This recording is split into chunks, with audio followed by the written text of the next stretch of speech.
Assalamualaikum warahmatullahi wabarakatuh.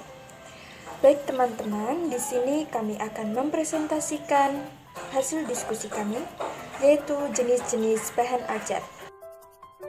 Perkenalkan, nama saya Febria Lestari, NPM 19144600202. Saya Safira Nurul Fatonah, NPM 19144600208. Saya Hendri Mas Rudi Saputra, NPM 19144600212. Nama saya Erlin Dwi Meningrum dengan NPM 19144600213. Saya Palubi Indah Nur Safitri, NPM 19144600220. Saya Butsainah Rifa Astiawati, NPM 19144600229.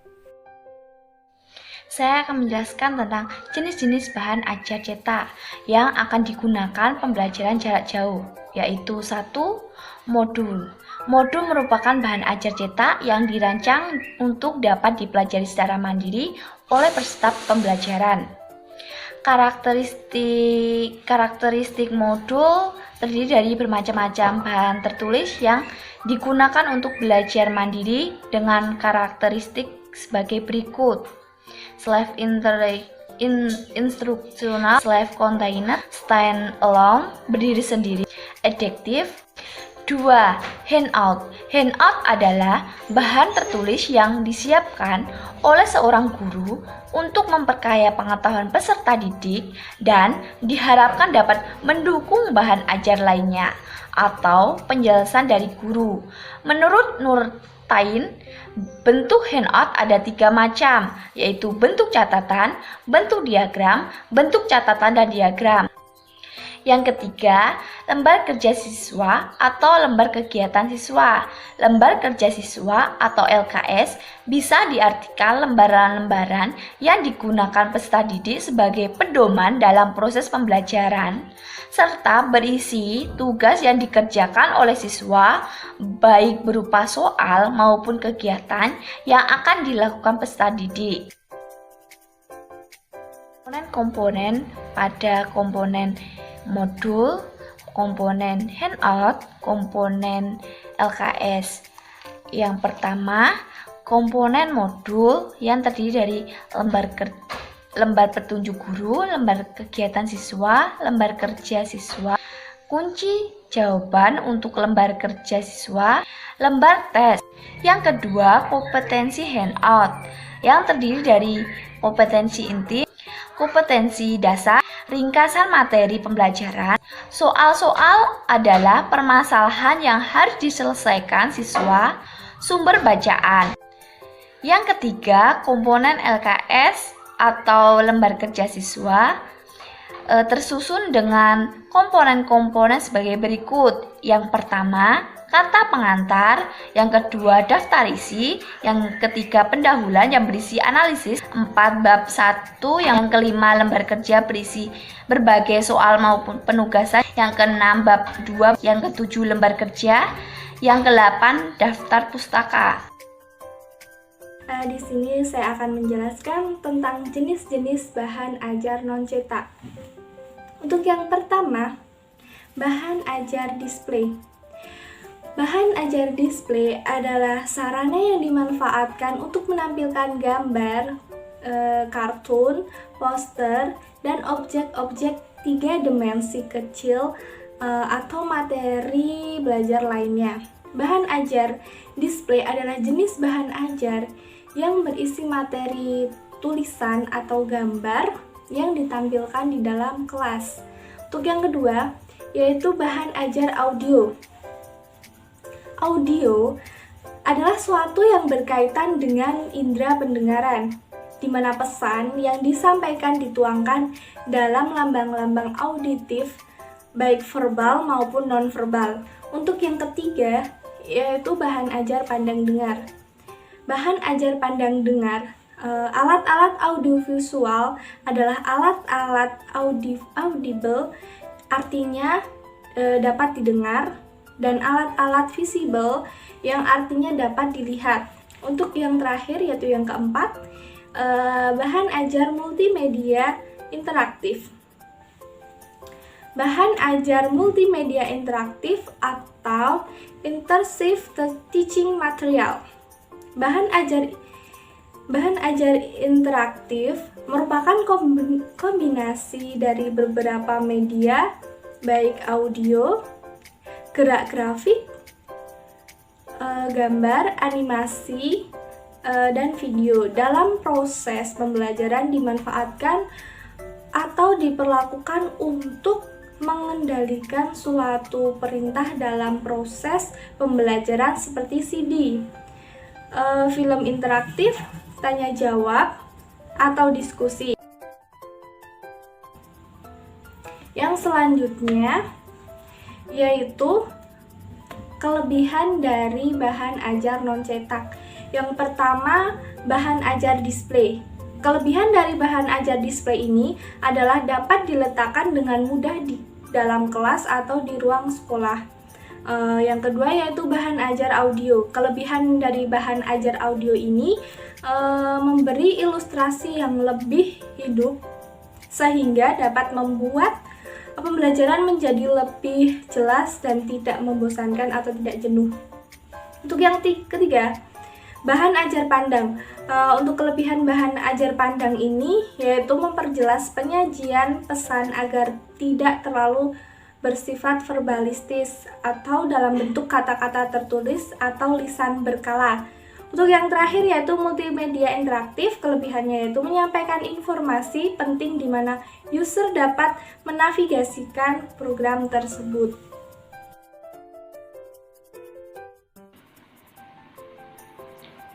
Buku sebagai bahan ajar. Buku sebagai bahan ajar yaitu buku yang berisi berbagai materi pelajaran hasil seorang pengarang yang berlandas pada kurikulum yang berlaku dan dijadikan sebagai pedoman bagi guru dan siswa untuk proses pembelajaran. Sedangkan buku teks adalah buku pelajaran dalam bidang studi tertentu yang merupakan buku standar dan disusun oleh pakar dalam bidangnya dengan maksud dan tujuan instruksional yang dilakukan atau dilengkapi dengan sarana yang mudah untuk dipahami.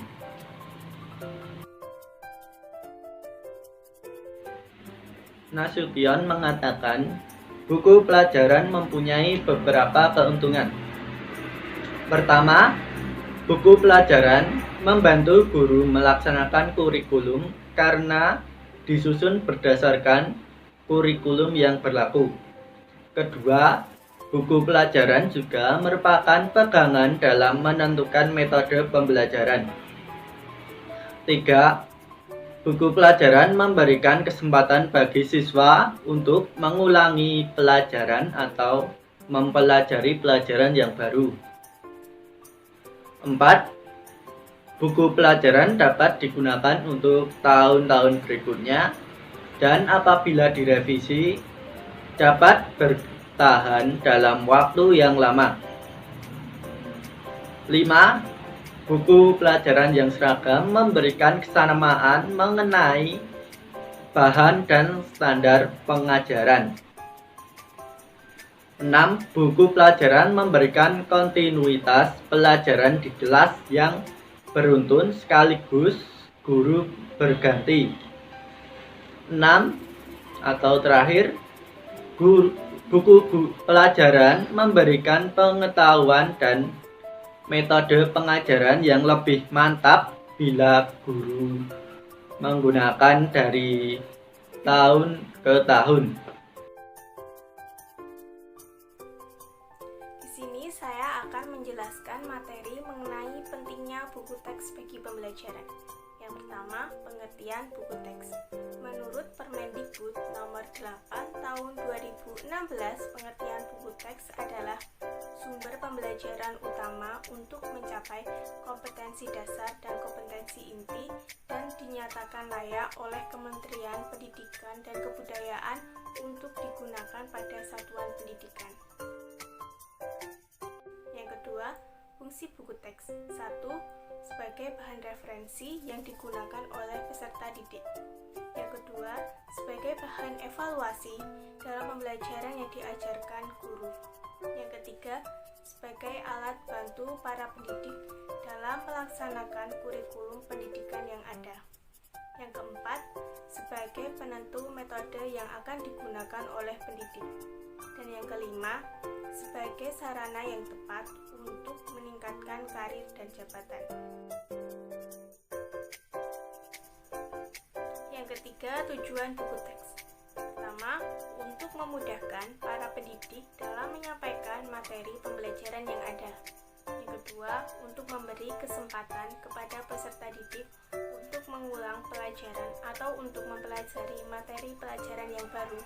Dan yang ketiga, untuk menyediakan materi pembelajaran yang menarik bagi peserta didik. Dan yang keempat, jenis-jenis buku teks. Yang pertama, menurut kelas seperti untuk jenjang SD, SMP, SMA, serta SMK. Yang kedua, menurut mata kuliah dalam jurusan seperti dari universitas dan institusi. Yang ketiga, menurut penyalinan buku teks. Dan yang keempat, menurut pengarang dan penulis. Materi selanjutnya yaitu karakteristik buku teks. Buku teks pelajaran memiliki beberapa karakteristik. Pertama, menurut Bapak Prastowo, poin A, buku teks pelajaran diterbitkan oleh suatu penerbit dan memiliki ISBN. Yang kedua, dua misi utama dalam penyusunan buku teks pelajaran yaitu pengoptimalan, pengembangan, serta pengetahuan yang dikembangkan. Poin C, yaitu buku teks pelajaran disusun oleh penulis dan penerbit buku yang mengacu pada standar yang ditetapkan Departemen Pendidikan Nasional.